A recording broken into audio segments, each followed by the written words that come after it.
वदन्ति एकादश वीर भूमि।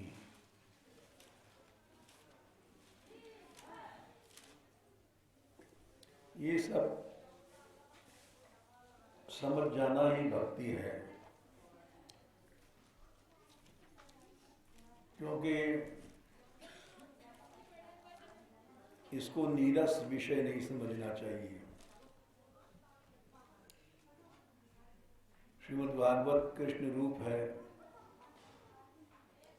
इसका एक शब्द भी नीरस नहीं है, रसमय है। और भक्ति इंद्रियों से शुरू होती है।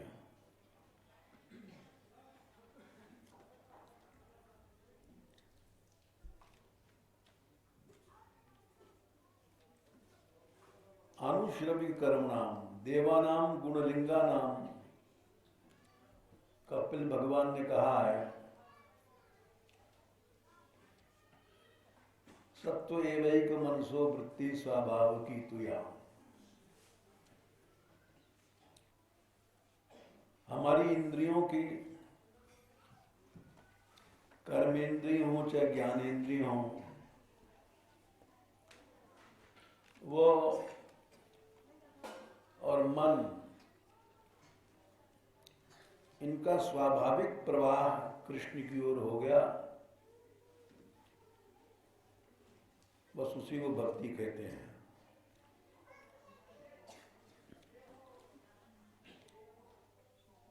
सत्व, विशुद्ध सत्व, जो चिन्मय होता है,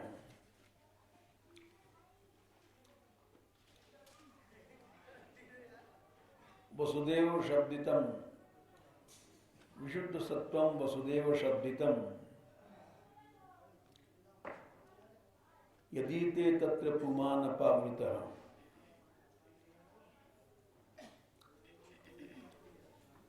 जो विशुद्ध सत्व है वही वसुदेव है,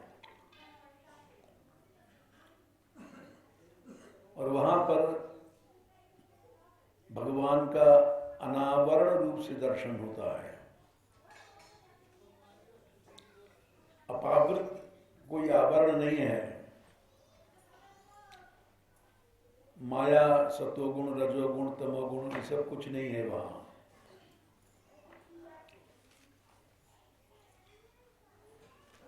वहां जिस पुरुष की, गुणातीत पुरुष, कालातीत पुरुष की प्राप्ति होती है, वही है वासुदेव। वो कालातीत है।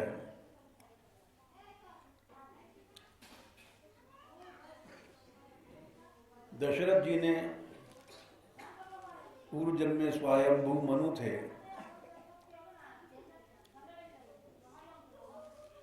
और उन्होंने 12 अक्षर मंत्र उससे आराधना किया, और उससे उनको श्री सीताराम के दर्शन भय और प्राप्ति भई। और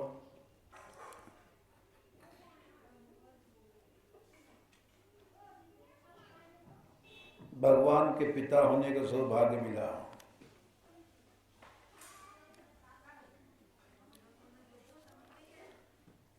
क्या दोहा है? 143। बाल कांड में ये लिखा है, गोस्वामी जी ने,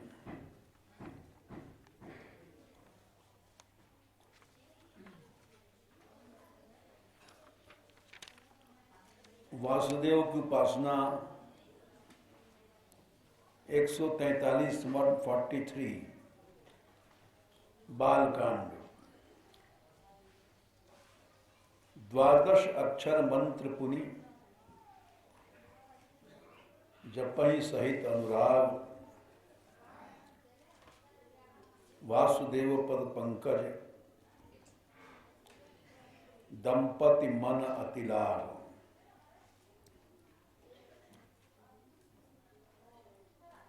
द्वादश अक्षर मंत्र का देवता वासुदेव है। कुछ लोग घुमा करके अर्थ करते हैं। 12 अक्षर जोड़ लेते हैं। मानस पीयूषकार ने यही अर्थ किया है। भारत के प्रसिद्ध रामायणी थे और उनकी टीका के बिना कोई भी रामायण नहीं कहता है।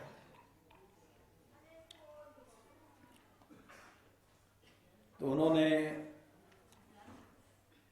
अर्थ किया है, वासुदेव भी अर्थ माना है, किंतु 12 अक्षर एक दूसरा अर्थ किया है। 6 राम के मंत्र के और 6 सीता के जोड़ करके 12 अक्षर कर दिया। इसलिए ये राम सीता इष्ट हैं, वही इष्ट रहने चाहिए। लेकिन ये संकीर्ण मत है, गोस्वामी तुलसीदास जी का मत नहीं है।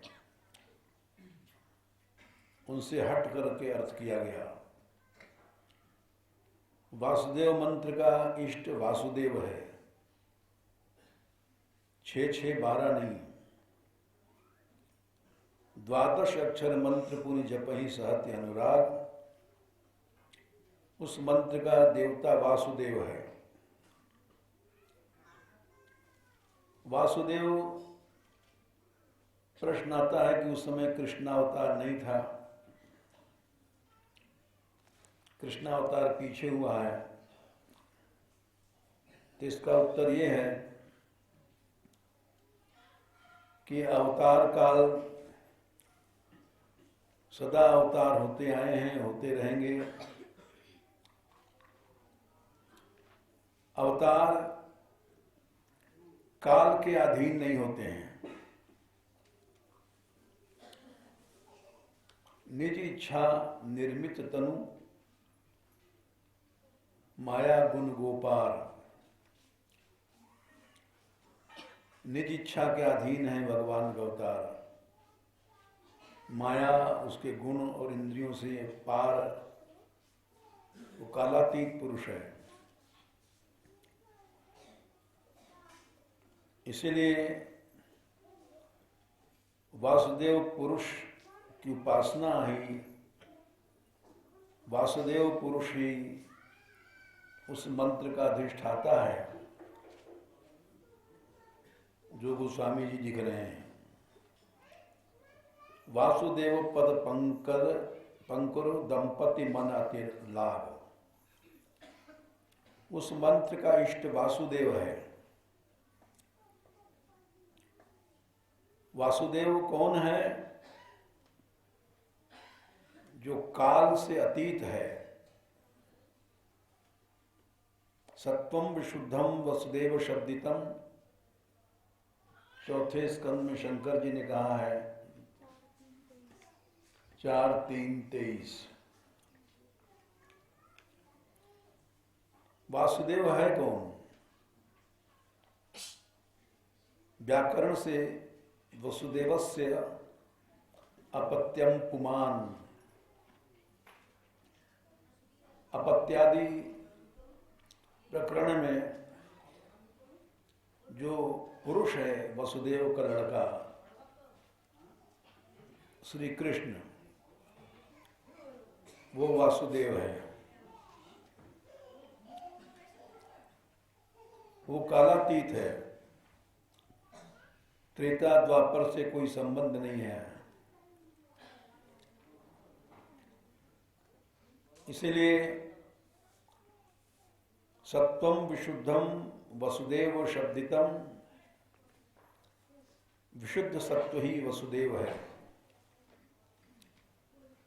यदि ते तत्र पुमान अपावृतः, पुमान जो पुरुष है,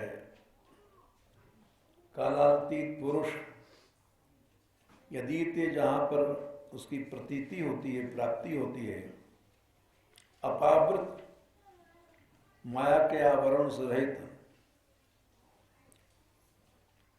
महादेव जी ने यही कहा है,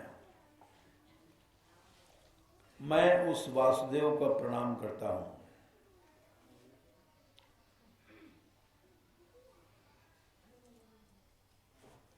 सत्वम विशुद्धम वसुदेव शब्दितम यदि ते तत्र पुबान अपावृता। आगे क्या है? सत्वे च तस्मिन् भगवान वासुदेव अधोक्षजे जो में मनसा विधीयते। उस विशुद्ध सत्य में जो भगवान वासुदेव रहता है, श्री कृष्ण, मैं उसको प्रणाम करता हूं। तो वासुदेव का संबंध लीला दृष्टि से, अवतार दृष्टि से केवल वसुदेव नंदन कृष्ण से नहीं है। विशुद्ध सत्य जो तत्व है, जो उसमें प्राप्त होता है, उस कृष्ण से है। सतयुग त्रेता द्वापर का बंधन नहीं है। इसलिए गोसाई जी ने स्पष्ट लिख दिया है, वासुदेव पद पंकरु। भगवान कृष्ण के चरणों में मनु जी ने आराध्य मान करके और उनसे पुत्र रूप में अवतरित होने की प्रार्थना किया। कालातीत पुरुष है इसका दूसरा प्रमाण। जब नारद जी ने ध्रुव से कहा है, ध्रुव स्वयंभू मनु की राजधानी बिठूर में रहते थे। ये कानपुर के पास गंगा जी किनारे है। वहां से ये घर से निकले और मां ने कहा, जा उस जगत पिता का आश्रय ले ले। सांसारिक राजा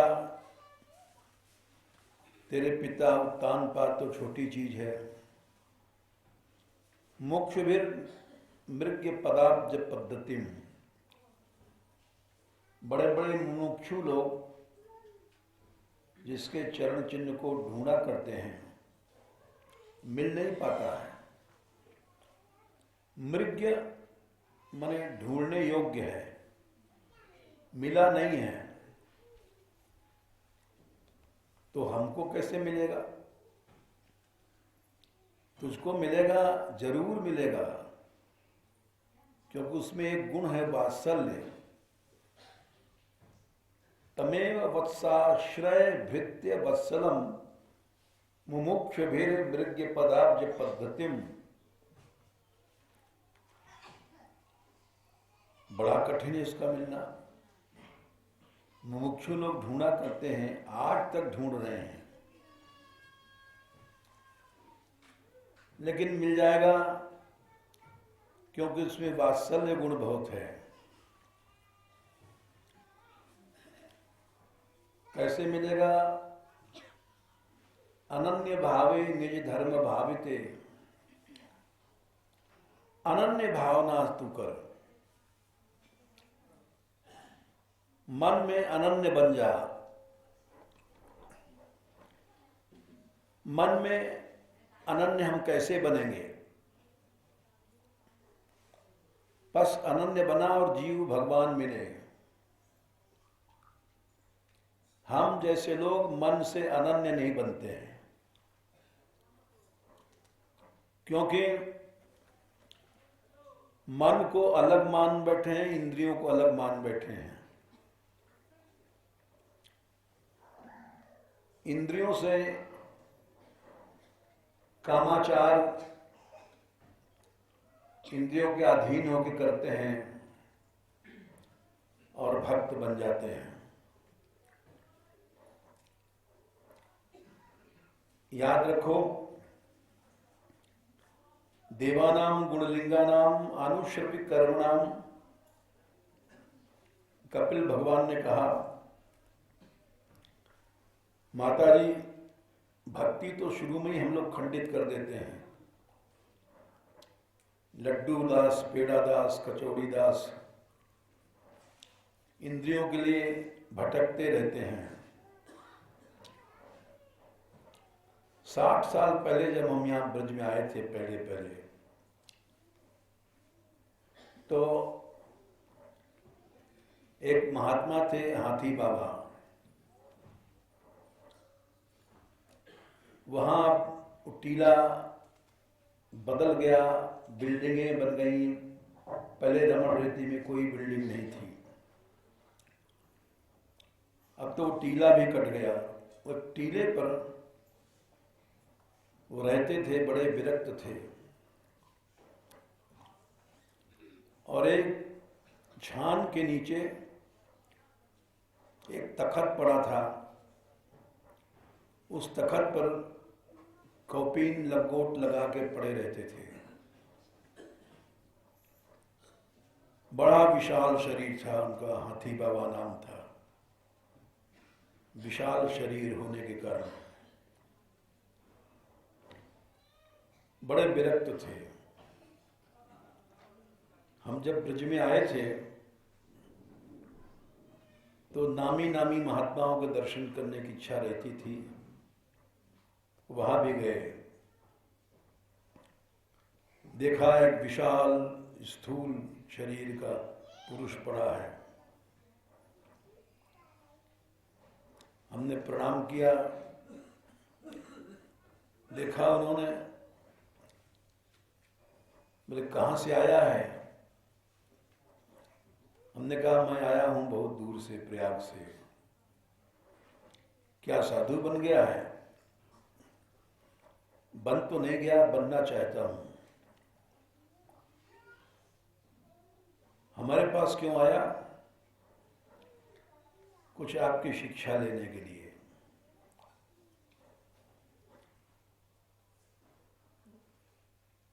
वो पढ़े लिखे नहीं थे बेचारे। उन्होंने कहा, बेटा गोपाल जी देखा है तूने? हमने कहा हाँ बाबा देखा है। उनके हाथों में क्या है? एक हाथ में लड्डू है, एक हाथ में बंशी। बोले इसका मतलब समझा?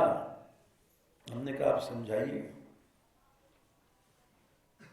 बोले गोपाल जी कहते हैं इस वृंदावन में दो चीजें हैं, लड्डू है और बंशी है।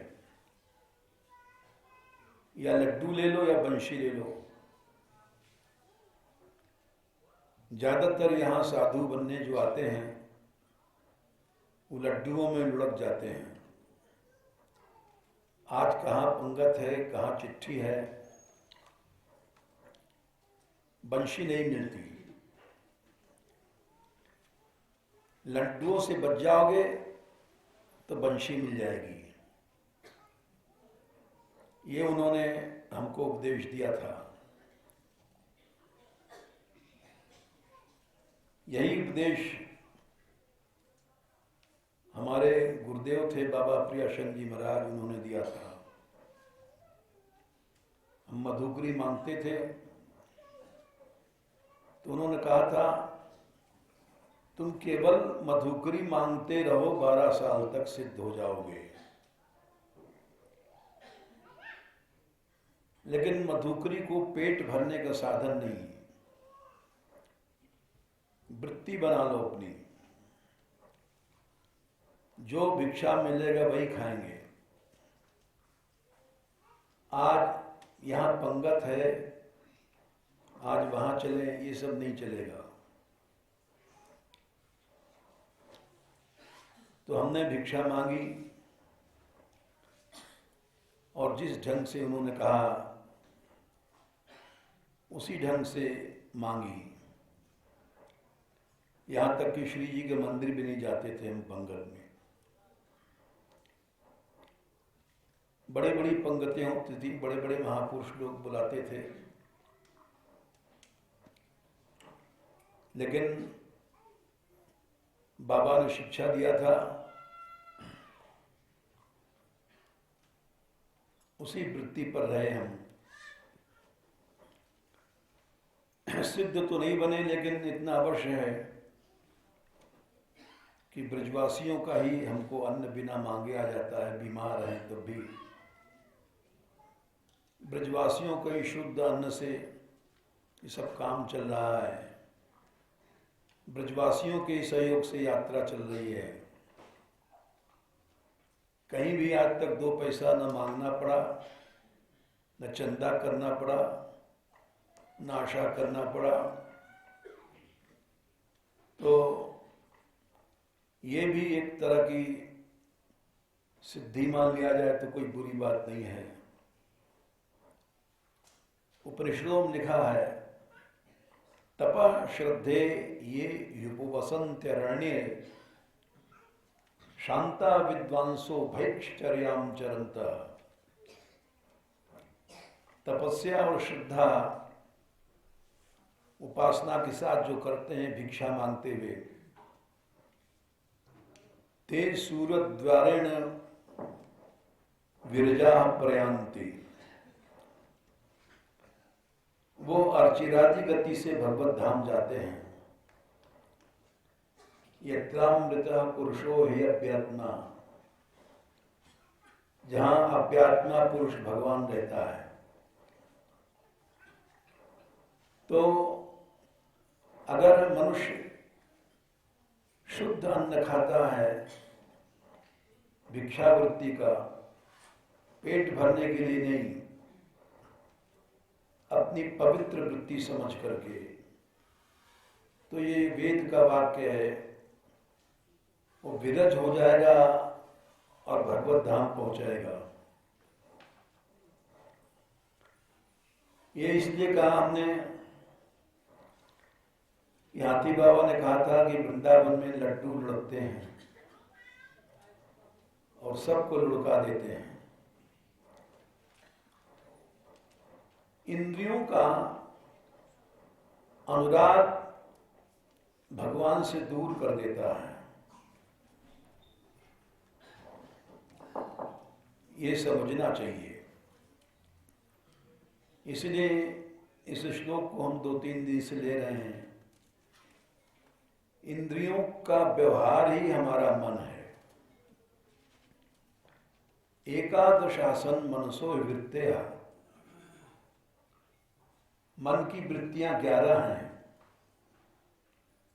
आकूतय पंचधियो विमाना, आकूति माने 5 कर्मेंद्रियां, धिय माने 5 बुद्धिन्द्रियां यानी ज्ञानेन्द्रियां, और अभिमान, ये 11 मन की वृत्ति हैं। और ये वृत्तियां जहां बरतती हैं, जिस आधार पर, उसको अधिष्ठान कहते हैं, आधार कहते हैं, भूमि कहते हैं। मात्राणि कर्माणि पुरंच तासाम वदन्ति हैकादश वीर भूमि। मात्राणि शब्द स्पर्श रूप रसगंध, ये ज्ञानेन्द्रियों के विषय हैं। भूमि माने विषय, कर्माणि कर्म के, कर्मेंद्रियों के भी 5 विषय हैं। कर्म,